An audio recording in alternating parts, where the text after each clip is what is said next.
Very good morning to all my dear students. This video is for State Board Class 10th, Chhattisgarh Board of Secondary Education. Subject which I am going to teach here is Science. First of all, I welcome all of you, all my dear students in yet new session. Now you are in class 10th और class 10th मतलब you have to face your board examination, isn't it? So आप सभी को सबसे पहले best of luck for all your studies in lockdown time, क्योंकि lockdown है और स्कूल बंद है आपके और आपको इस तरीके से ऑनलाइन पढ़ना पड़ रहा है, तो ये खुद में ही एक चैलेंज है. वैसे most of the students they are quite familiar with me, but there are so many new students जिन्होंने हमें ज्वाइन किया है. So first of all let me introduce myself Nita Jain and मैं आपको आपके सेशन में केमिस्ट्री पढ़ाऊंगी. जो आपका सब्जेक्ट है साइंस यानी विज्ञान, उसके कुछ चैप्टर्स जो है केमिस्ट्री से रिलेटेड उन चैप्टर्स को मैं डील करूंगी. ओके, सो आज की क्लास जो है वो हम शुरू करते हैं. द वेरी फर्स्ट थिंग जो आपको क्लास 10th में याद रखना है दैट इज स्टूडेंट, ये आपके बोर्ड एग्जामिनेशन के पेपर्स हैं. ठीक है, तो आपके जो भी सीनियर होंगे, आपके जो सीनियर फ्रेंड्स हैं, उनसे आप लोग अभी से कह दीजिए कि keep your papers safe.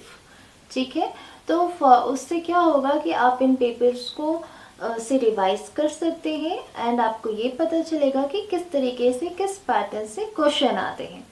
Second thing, अभी तक आपको ये टेक्स्ट बुक मिल चुकी होगी आपके स्कूल से. ये टेक्स्ट बुक है विज्ञान की, साइंस. ओके, और ये सबसे इम्पॉर्टेंट बुक है. आपको इस बुक को बहुत ही अच्छी तरीके से each word to word and line to line पढ़ना है. Okay, third thing is your model question paper. Question bank market में मिलता है. अब जैसे ही लॉकडाउन ओपन होगा, purchase the question bank. Okay, the very first thing जो सबसे ज़्यादा इम्पॉर्टेंट होती है बोर्ड एग्जामिनेशन के लिए, दैट इज कि आपका सब्जेक्ट कितने मार्क्स का आएगा, ये पहले आपको क्लियर होना चाहिए. ओके, सेकेंड थिंग जो मैं आपको ये कहना चाहूँगी कि जब कभी भी आप वीडियो लेसन देखते हैं, चाहे हमारा देखें या फिर किसी दूसरी टीचर का देखें, प्लीज़ अपने साथ में एक कॉपी रखिए, पेन रखिए, पेंसिल रखिए along with your text book. ये जो आपकी टेक्स्ट बुक है ये आपके पास होनी वेरी कंपलसरी. अब दूसरी चीज़ ये होती है बेटा कि कभी भी जब आप वीडियो लेसन देखते हैं तो टीचर के स्पीच से आप तो नोट्स मेंटेन नहीं कर सकते. सो फॉर दैट आप एक सिनॉप्टिकली लिखिए कि जो टीचर ने एक सब टॉपिक बताया, एक पॉइंट बताया, आप उसे तुरंत नोटेड डाउन कर लीजिए. ओके, स्क्रीनशॉट ले लीजिए. स्क्रीनशॉट लेने के बाद में फिर जब आपकी वीडियो लेसन ओवर हो जाती है, देन प्रिपेयर इट्स नोट्स. तो आज का वीडियो लेसन हम लोग शुरू करते हैं. सभी लोग बोर्ड पे जरा ध्यान देंगे. Class 10th CBSE Chhattisgarh board of secondary education. Subject है जो आपका विषय है दैट इज साइंस, विज्ञान. ओके, और सब्जेक्ट कोड क्या है 200. ये आपको भी आपकी नॉलेज के लिए पता होना चाहिए. सेकेंड थिंग इज आपका जो एग्जाम होगा एनुअल एग्जाम, उसमें जो थ्योरी आएगी that is of 75 marks. Okay, और आपको कितना टाइम मिलेगा इसे लिखने के लिए? 3 आवर्स, 3 घंटे. डन. इसके बाद जो आपका प्रैक्टिकल होगा यानी कि प्रायोगिक कार्य, ये होगा आपका 25 मार्क्स का. 75 प्लस 25 कितना हुआ बेटा? 100. इसके लिए भी आपको कितना मिलेंगे? 3 घंटे मिलेंगे. यानी थ्योरी का एग्जाम किसी दूसरी डेट पे होता है और प्रायोगिक प्रैक्टिकल एग्जाम किसी दूसरी डेट पे होता है। यहाँ तक हो गया। एक बार इसका स्क्रीनशॉट लेना चाहते हैं तो ले सकते हैं आप। स्क्रीनशॉट बहुत से बच्चों को नहीं पता होगा कि स्क्रीनशॉट कैसे लेना है। देख लीजिए एक बार, ये आपका मोबाइल है, इसमें पावर का बटन होता है on off, this is volume button. जब आप इन दोनों बटन को एक साथ प्रेस करते हैं तो जो कुछ भी स्क्रीन में होता है वो पूरा का पूरा एज इट इज कॉपी हो जाता है एंड लेटर आप उसको नोट्स बना सकते हैं। ओके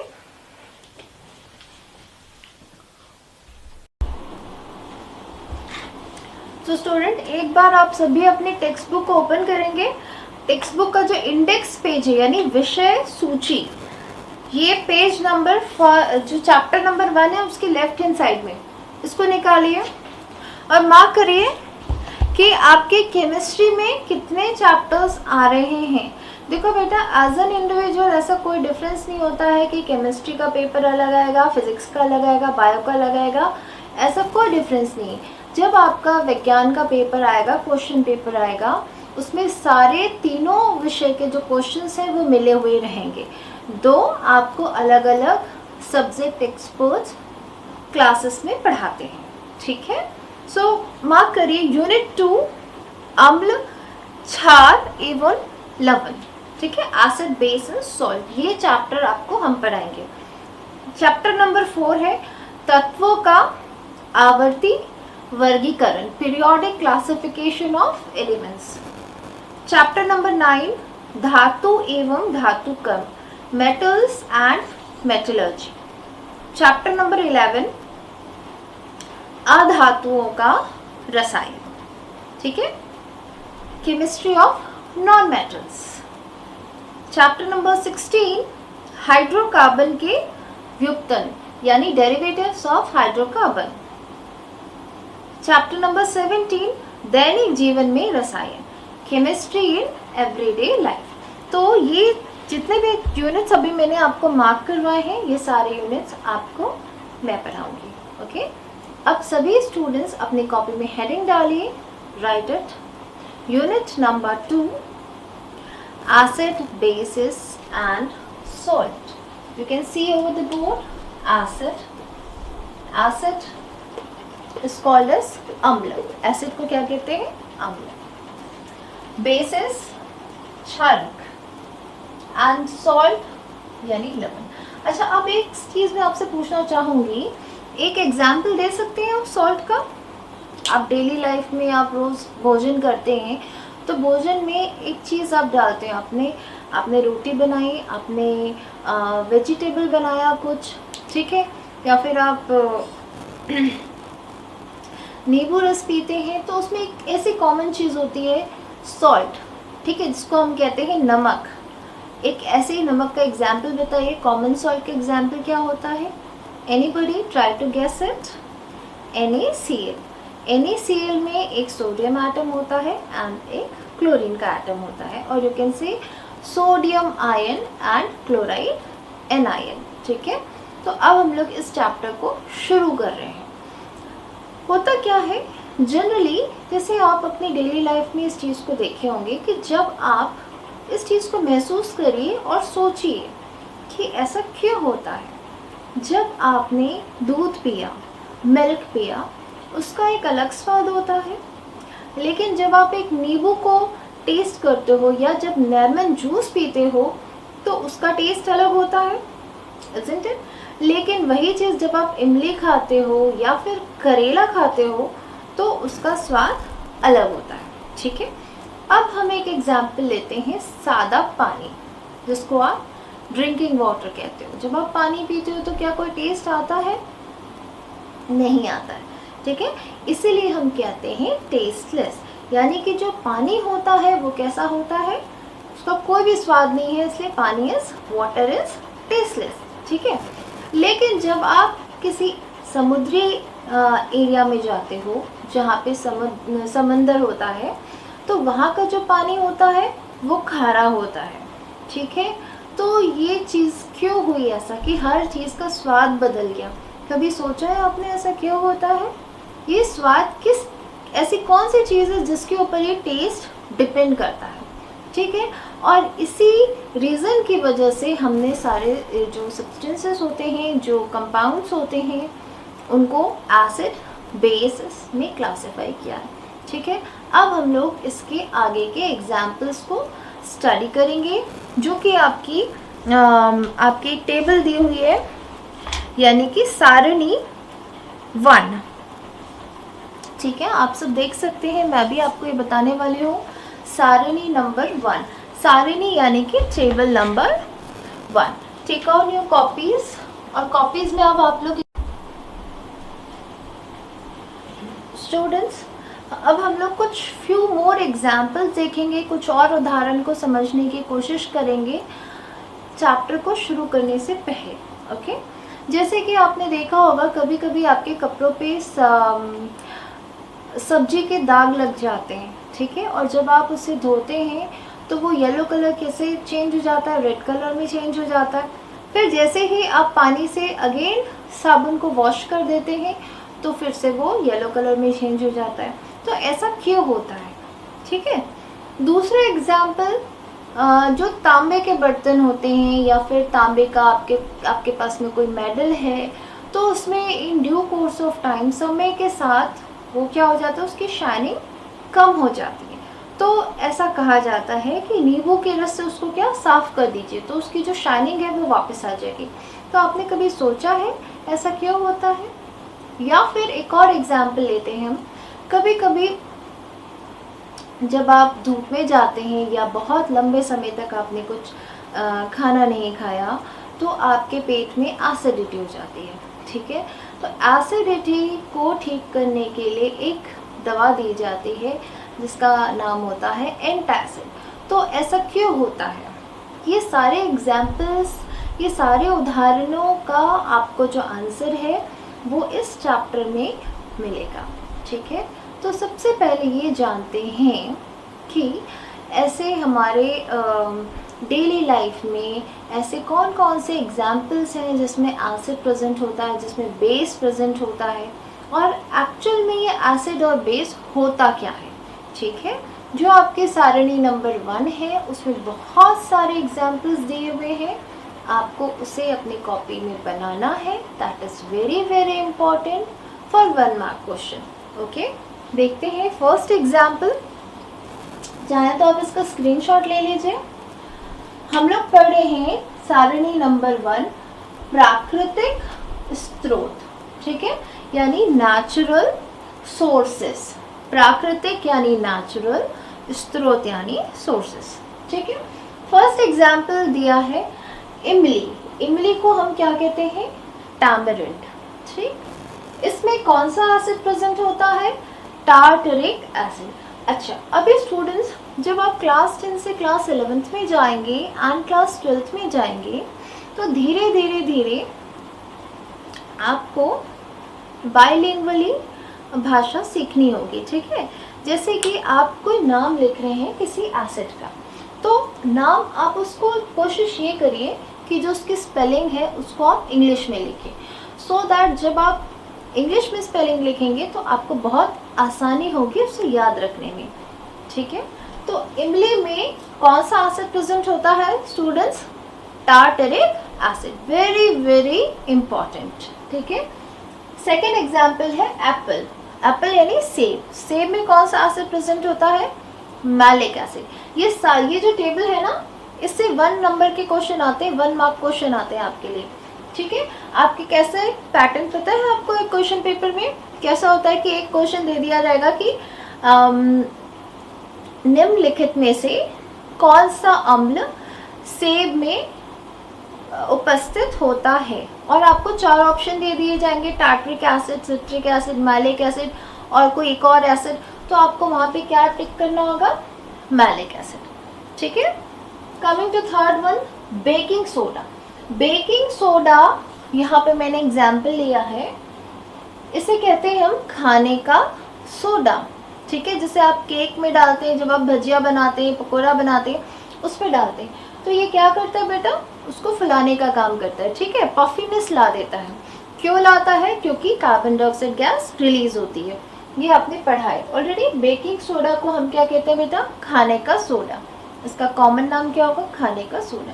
अच्छा, तो इसमें क्या होता है? Sodium hydrogen bicarbonate. अब आप मुझे बताएंगे सोडियम हाइड्रोजन बाइकार्बोनेट का फॉर्मूला क्या होता है? ठीक है, ये आपने क्लास 9 में पढ़ा है। सोडियम हाइड्रोजन बाइकार्बोनेट का फॉर्मूला क्या होता है, बताएंगे? अपने अपनी कॉपीज में लिखिए एक बार जरा कि सोडियम हाइड्रोजन बाइकार्बोनेट का फॉर्मूला क्या होता है। क्या क्या इसमें कितने आयंस प्रेजेंट है? देखिए, एक सोडियम केटायन है ना, Na+। अच्छा, मैंने आपको बोला कि इंग्लिश में स्पेलिंग्स इसलिए लिखिए कि देखो जिसके भी पीछे में IUM लगा होगा यानी कि वो धनायन बनाएगा, यानी वो कैसा बनाएगा? केटायन। ऐसे आयन या ऐसे मूलक जिसके ऊपर प्लस साइन लगा हो उसको हम लोग क्या बोलते हैं? धनायन बोलते हैं या केटायन बोलेंगे, ठीक है। और हाइड्रोजन बाइकार्बोनेट, इसका फॉर्मूला क्या होता है? HCO3 और ये पूरे के साथ में एक नेगेटिव चार्ज, ठीक है। तो जब इसका फॉर्मूला हम लोग लिखेंगे तो ये क्या बन जाएगा? NaHCO3। ये वेरी वेरी इंपॉर्टेंट क्वेश्चन है, आपसे या तो इसका फॉर्मूला पूछता है या फिर पूछता है कि खाने का सोडा का रासायनिक नाम लिखे, तो क्या हो जाएगा? Sodium hydrogen bicarbonate. नेक्स्ट है एंटाएसिड। एंटाएसिड को हम कहते हैं प्रति अम्ल।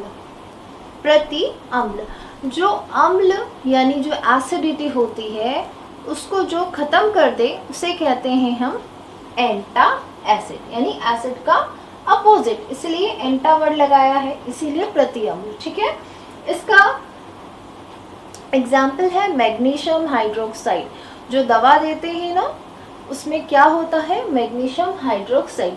अब आप मुझे बताएं मैग्नीशियम हाइड्रोक्साइड का फॉर्मूला क्या होता है, ठीक है। मैग्नीशियम हाइड्रोक्साइड में बताएंगे मुझे, अपनी कॉपीज में लिखिए what is the formula for magnesium hydroxide. Magnesium देखो IUM लगा है तो ये कैसा आयन फॉर्म करेगा? प्लस वाला केटायन फॉर्म करेगा, ठीक है। तो ये हो गया Mg2+। अब ये 2+ क्यों आया ये आपको पता है? क्यों? क्योंकि जब हम लोग मैग्नीशियम का इलेक्ट्रॉनिक विन्यास लिखते हैं, इलेक्ट्रॉनिक कॉन्फ़िगरेशन लिखते हैं, तो हम कैसे लिखते हैं? 282। अगर ये बाहर की जो शेल है या जो ऑर्बिट है उसमें से 2 इलेक्ट्रॉन को लॉस कर देता है, छोड़ देता है, तो फिर इसको क्या मिल जाता है? ऑक्टेट 28 का, ठीक है। और चूंकि इसने 2 इलेक्ट्रॉन को छोड़ दिया इसीलिए इसके ऊपर क्या चार्ज आ गया? Mg2+ का, ओके। अब आता है हाइड्रोक्साइड। हाइड्रोक्साइड OH और नेगेटिव चार्ज, एक सिंगल नेगेटिव किसके ऊपर लिखते हैं बेटा? O के ऊपर लिखते हैं। अब इसका फॉर्मूला कैसे बनाएंगे? MgOH की एक ही वैलेंसी है तो 1 ब्रैकेट लगा के, मैग्नीशियम की जो वैलेंसी होती है वो यहाँ पे लिखते हैं MgOH ट्वाइस, ओके। तो इस टेबल में आपके पास में कुल मिला के टोटल 8 एग्जाम्पल्स दिए हुए हैं और ये 8 एग्जाम्पल्स को आपको अपनी कॉपी में लिखना है और इसके साथ ही में आपको याद करना है, ठीक है। अब ये क्वेश्चन बनता है, ये टार्टरिक एसिड है पर ये क्या चीज़ है भाई? Sodium hydrogen bicarbonate. यहाँ पे तो ना एसिड लिखा है ना बेस लिखा है, तो ये है क्या चीज़? Magnesium hydroxide. What is this?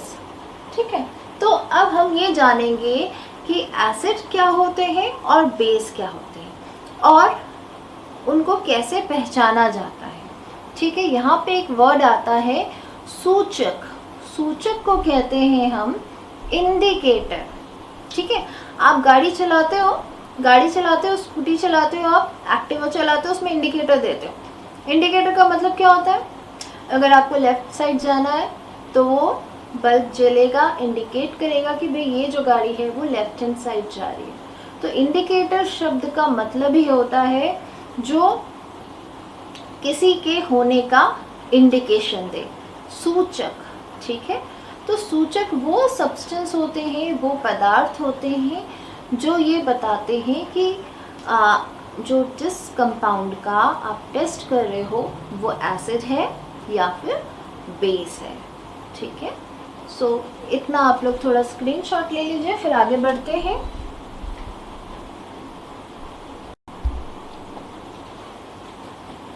यहाँ से एक 1 मार्क क्वेश्चन बनता है, कभी कभी 2 मार्क क्वेश्चन आता है कि कार्बनिक अम्ल से आप क्या समझते हैं, या फिर कार्बनिक और अकार्बनिक अम्ल में अंतर बताइए। ठीक है, कार्बनिक अम्ल यानी ऑर्गेनिक एसिड, ठीक है, जिसमें क्या प्रेजेंट होगा, आपका कार्बन प्रेजेंट होगा। जैसे नाम से ही पता चल रहा है कार्बनिक अम्ल यानी कि उसमें क्या होगा, कार्बन प्रेजेंट होगा।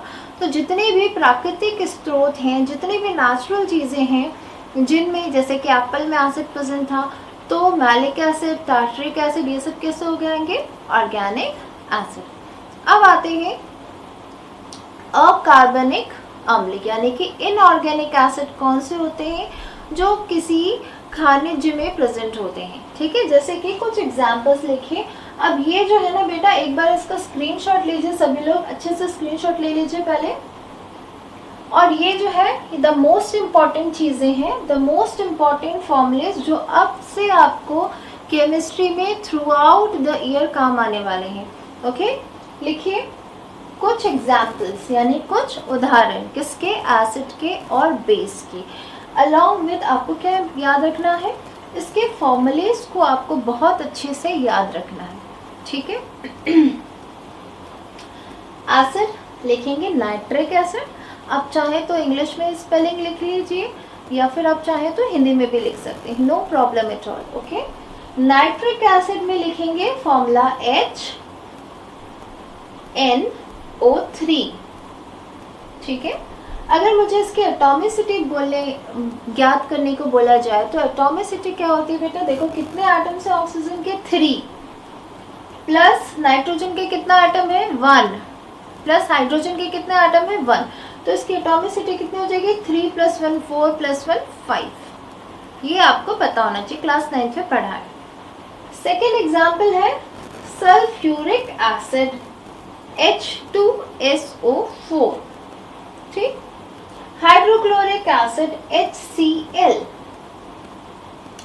अब ये तीनों के फॉर्मूलेस देखें, यहाँ पे आपको कुछ कॉमन लग रहा है क्या, कॉमन एक चीज है, दैट इज हाइड्रोजन एटम। ठीक है, यहाँ पे देखो इसमें भी हाइड्रोजन है, इसमें भी हाइड्रोजन है, इसमें भी हाइड्रोजन है। ओके, तो ये हो गए एसिड के एग्जाम्पल्स। इसको बाय हार्ट कर लीजिए कि सल्फ्यूरिक एसिड का फॉर्मूला क्या होता है, तो आपको फट से आंसर आना चाहिए H2SO4। नाउ अब हम लोग देखते हैं बेसिस। बेसिस या फिर बेसिस को दूसरा नाम क्या कहते हैं, एल्कली कहते हैं और क्षार। ठीक है, इसके एग्जाम्पल देखते हैं, सोडियम हाइड्रोक्साइड, सोडियम हाइड्रोक्साइड, क्या ये एक आयनिक कंपाउंड है, या आप मुझे बताएंगे। ठीक है, सोडियम हाइड्रोक्साइड NaOH, इसका फॉर्मूला कैसे बना, क्लास 9th में पढ़ा है आपने कि किसी भी आयनिक यौगिक का फॉर्मूला किस तरीके से लिखा जाता है। ठीक है, अगर आपको नहीं पता होगा प्लीज मुझे बताएं, आई विल टेल यू। ठीक है, सेकेंड है पोटेशियम हाइड्रोक्साइड KOH। ये दोनों ही बहुत इम्पॉर्टेंट बेसिस के एग्जाम्पल हैं, इसको बाय हार्ट याद करना है आपको। थर्ड है अमोनियम हाइड्रोक्साइड NH4OH। ठीक है, NH4, this is ammonium ion. Ammonium ion कैसे लिखते हो, पढ़ा है क्लास 9th में, NH4 एक सिंगल प्लस, इसका क्या होता है, किसका फॉर्मूला है, अमोनियम। अब देखो अमोनियम लगा IUM, तो जिस किसी के भी पीछे पे IUM होगा वो कैसा आयन बनाएगा, कैसा मूलक बनाएगा, प्लस वाला। ठीक है, और हाइड्रोक्साइड आपको पता ही है OH सिंगल नेगेटिव। इसका जब आप फॉर्मूला बनाएंगे तो कैसे बनेगा NH4OH। अब यहाँ पे एक चीज देखिए, क्या कुछ कॉमन लग रहा है आपको? OH, ठीक है, एक ऑक्सीजन एटम एंड एक हाइड्रोजन एटम। तो क्या मैं ऐसे कह सकती हूँ क्या कि जितने भी एसिड होते हैं उसमें एक हाइड्रोजन एटम होगा और जितने भी बेस होते हैं उसमें क्या होगा OH माइनस, ठीक है। तो ये एक सिंपल सी कॉन्सेप्ट होती है एसिड और बेस को पहचानने की, लेकिन इससे भी अच्छी कॉन्सेप्ट जो है वो अब हम लोग पढ़ने को स्टार्ट कर रहे हैं, ठीक है। एक बार इसको स्क्रीनशॉट लीजिए, then I will start. Students, अब हम लोग देखेंगे कि एसिड और बेस अगर आपको एकदम सुपरफिशियली उनको पहचानना है, उनको अंतर करना है कि कौन एसिड है कौन बेस है, तो आप कैसे करोगे, ठीक है। इसके लिए हमें किसकी मदद लेनी होती है? सूचक को हम कहते हैं इंडिकेटर। और इसका सबसे बेस्ट एग्जाम्पल है जो कि आपने लैबोरेटरी में देखा होगा, that is litmus paper. Litmus paper की स्ट्रिप आती है रेड कलर की, ब्लू कलर की, आप लैब में देखे होंगे। जब आप उसको एसिड में डालोगे या बेस में डालोगे तो उनका क्या होता है? कलर चेंज हो जाता है, ठीक है। कैसी होती है? छोटी छोटी सी इस तरीके से स्ट्रिप होती है, कुछ रेड कलर की होती है, कुछ ब्लू कलर की होती है, ठीक है। उनको हम लोग क्या कहते हैं? Litmus paper. अभी आप लोग अपनी कॉपीज में इस तरीके एक टेबल बनाएंगे, ठीक है। टेबल बना लीजिए। इस तरफ लिखेंगे एसिड यानी अम्ल एंड राइट हैंड में लिखेंगे बेस क्षार। सबसे पहला डिफरेंस ये होता है कि जो भी एसिड होते हैं ना, उनका स्वाद कैसा होता है? जैसे आप टमाटर को टेस्ट करोगे या फिर आप लेमन को टेस्ट करो, ठीक है, तो उनका स्वाद कैसा होता है? सॉर इन टेस्ट, यानी कि खट्टा स्वाद आएगा, ओके। फॉर एग्जाम्पल टोमेटो, जैसे कि टमाटर। देखा कभी आपने सब्जी में, अगर आपने सब्जी बनाई हो टमाटर 2 से ज़्यादा हो जाए तो सब्जी का स्वाद क्या हो जाता है? पूरा बदल जाता है। सब्जी कैसे लगने लगती है? खट्टी लगेगी, लेकिन सब्जी कड़वी नहीं लगेगी। समझ आ गया डिफरेंस? तो सॉर का मतलब क्या होता है? खट्टापन, ठीक। टोमेटो में कौन सा एसिड प्रेजेंट होता है? Oxalic acid. देखो, टमाटर से खट्टापन लगेगा, लेकिन जो करेला होता है वो कड़वा होता है। से ये इसी को कहते हैं एक बिटर होना और एक सॉर होना। सेकेंड, जब हम बेस को देखते हैं तो बेस का टेस्ट कैसा होता है? बिटर टेस्ट होता है। बिटर यानी कि कड़वा, ठीक है। एग्जाम्पल लेते हैं चूना। चूना को हम कहते हैं स्लैकेड लाइम। जब आप कैल्शियम ऑक्साइड यानी CaO को पानी में डिसॉल्व करते हो, घोलते हो, तो क्या होता है? एक रिएक्शन होता है और उसमें कैल्शियम हाइड्रोक्साइड बन जाता है, ठीक है। कैल्शियम हाइड्रोक्साइड का बनना से क्या होता है? जो आपका बीकर होगा वो गर्म हो जाएगा, ठीक। तो चूना का फॉर्मूला क्या होता है? Calcium hydroxide. उसका नाम है, रासायनिक नाम हो गया कैल्शियम हाइड्रोक्साइड, और उसका फॉर्मूला हो जाएगा बेटा CaOH ट्वाइस। अब आता है इनको पहचानना। जैसे कि आपके पास लेबोरेटरी में ये प्रैक्टिकल है, इस साल में आपको करना है कि दिए गए 2 नमूनों में से एसिड और बेस की पहचान करें with the help of litmus paper की मदद से। दिए गए 2 नमूने में एसिड और बेस की पहचान करें। ये आपका इस साल का एक प्रैक्टिकल रहेगा, ठीक है। तो देखिए, आपने 2 टेस्ट ट्यूब लिया। टेस्ट ट्यूब मतलब क्या होता है? परख नली, ठीक है। इसमें एक सॉल्यूशन रखा हुआ है, आपको नहीं पता है वो क्या है, वो एसिड है कि वो बेस है, आपको नहीं पता। वैसे ही दूसरी जो परख नली है, इसका नाम दे दिया मैंने A और इसका B। इसमें जो रखा हुआ है कोई एक सॉल्यूशन, ठीक है। दोनों का कलर कैसा है? वाइट है, तो आपको नहीं समझ में आ रहा है कि किस में एसिड है और किस में बेस है। अब आप उसको टेस्ट तो कर नहीं सकते हो, ठीक है। तो आपको पहचान करनी है। उसके लिए सबसे सरल जो उपाय है, सबसे सरल मेथड है लिटमस पेपर टेस्ट। तो लिटमस पेपर की स्ट्रिप आती है, अब देखिए, हमको क्या करना है, एक वॉच ग्लास लेना है। वॉच ग्लास कुछ इस तरीके से होता है, उसमें थोड़ा सा सॉल्यूशन को डालोगे आप एंड चेक करना है दोनों लिटमस पेपर से। तो जो एसिड होगा उसमें क्या होगा, ब्लू लिटमस जब आप डालोगे किसी भी एक सॉल्यूशन में, और अगर ब्लू लिटमस का कलर किस में चेंज हो जाता है, रेड में, तो वो वाला जो सैंपल है वो क्या कहलाता है, एसिड। ठीक है, ब्लू लिटमस कलर चेंज करेगा रेड में, देन इट इज एसिड। अच्छा, अगर रेड लिटमस को डाल दिया आपने एसिड में तो कोई कलर चेंज होगा क्या, कोई कलर चेंज नहीं होगा, there is no change in the colour. ठीक है, और ब्लू लिटमस रेड बन गया तो एसिड है। ओके, अब बेस में आइए।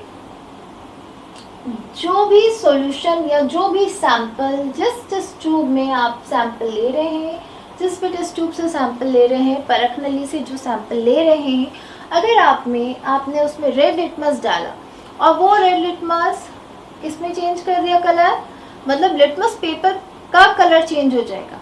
ठीक है, लिटमस पेपर का कलर चेंज हो जाएगा, सॉल्यूशन का कलर नहीं होगा। ठीक है, रेड लिटमस पेपर किस में चेंज हो जाएगा, ब्लू कलर में, तो फिर वो क्या होगा, बेस होगा।